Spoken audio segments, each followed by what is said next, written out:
and welcome, a very warm welcome to Birmingham and its assumptions that are often a problem, I think.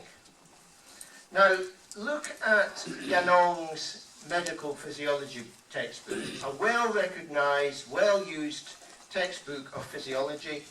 I'm not expecting you to read all this, but I'll just highlight 2 sentences. At birth, the placental circulation is cut off and the peripheral resistance suddenly rises. Now, every obstetrician and midwife knows that that is not the case, that the cord continues to pulsate and have blood flowing out of the placenta and back to the baby for several minutes afterwards, and there's certainly not a sudden change. And of course, this description is what happens when the cord is clamped. But if you're taught this from as a medical student, and then it's reinforced when you're doing your training, you don't think much of just helping things along by clamping the cord. Then it goes on to say, meanwhile, because the placental circulation has been cut off, the infant becomes increasingly asphyxial. Well, of course, that is true when the cord has been clamped, but it's not true of a physiological transition. And those of us who have seen babies undergoing a physiological transition know that the baby can be fully alert, looking around, quite happy, not distressed, but not taking any obvious breaths. And then gradually it starts to breathe. 30 seconds, something like that. It will be starting to breathe.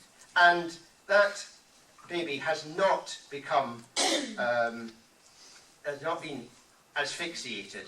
And Nana Weiberg's data confirms that for at least the 90 seconds that she was able to measure it. So this leads to us having 2 assumptions when we're training and learning about things. That at birth the placental circulation is cut off and the baby becomes increasingly asphyxiated.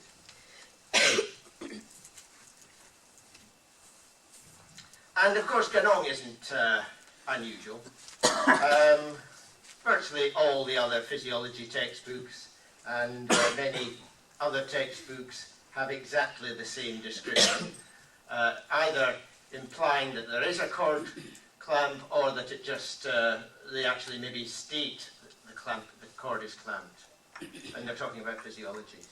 And in fact, Gray's Anatomy is about the closest, I think, that they can be to a proper description of a physiological transition. And then, of course, this assumption infiltrates the postgraduate textbooks. Forfar and Arneal, again, a well-respected textbook of pediatrics. You read under the heading of the normal fetal neonatal transition, the most vital change immediately after birth is for the lungs to expand to take in air. Absolutely true. Then, if lung expansion fails, death will occur quite rapidly and shortly after the umbilical cord is clamped. Now, there's the assumption, of course, that the cord has to be clamped.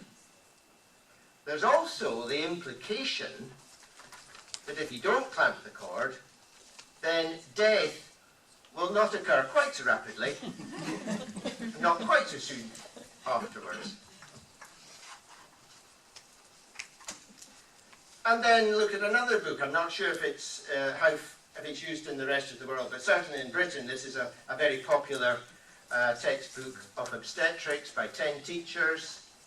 And in the chapter by Janet Rennie on neonatology, failure to respond to resuscitation, again, you don't need to read this. She's really talking about babies who don't respond, think about blood loss and giving them uncrossed matched O-negative blood. And one of the reasons that this baby might be in that state, she states, is a failure of an adequate placental transfusion due to extreme cord compression.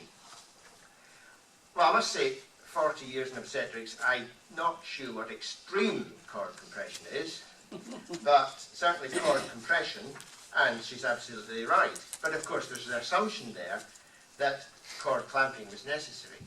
There's no consideration that if the cord hadn't been clamped, then there would have been an adequate placental transfusion, because the cord compression would have been relieved and the blood returns to the baby.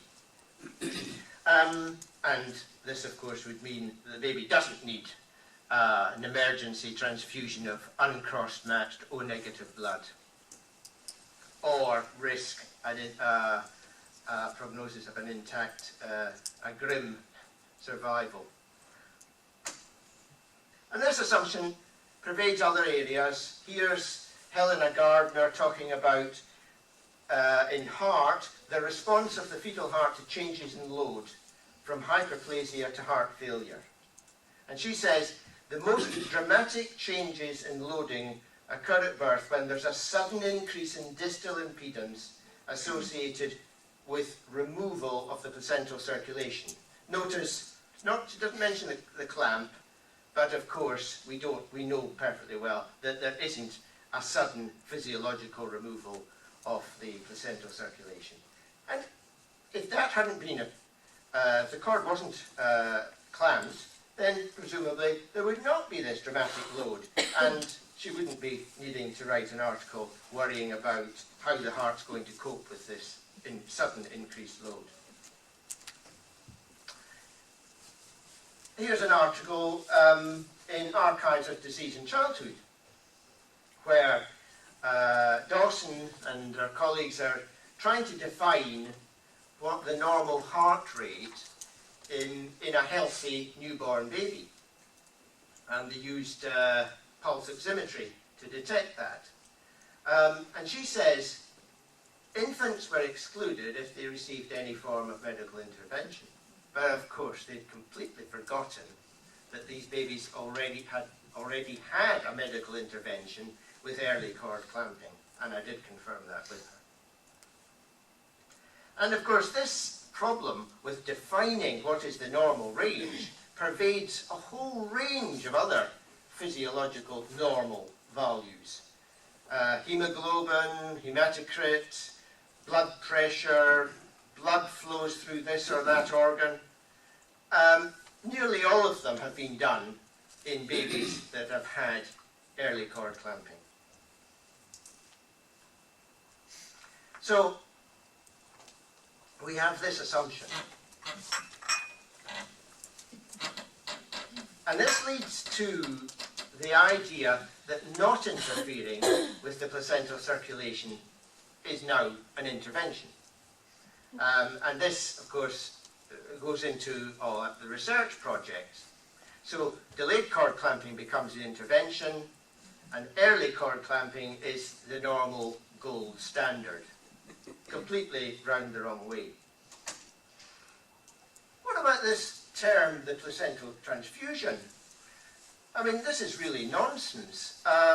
This is the movement of the baby's own blood from one part of its circulation to another. The blood's never been out of its circulation. It's its own blood.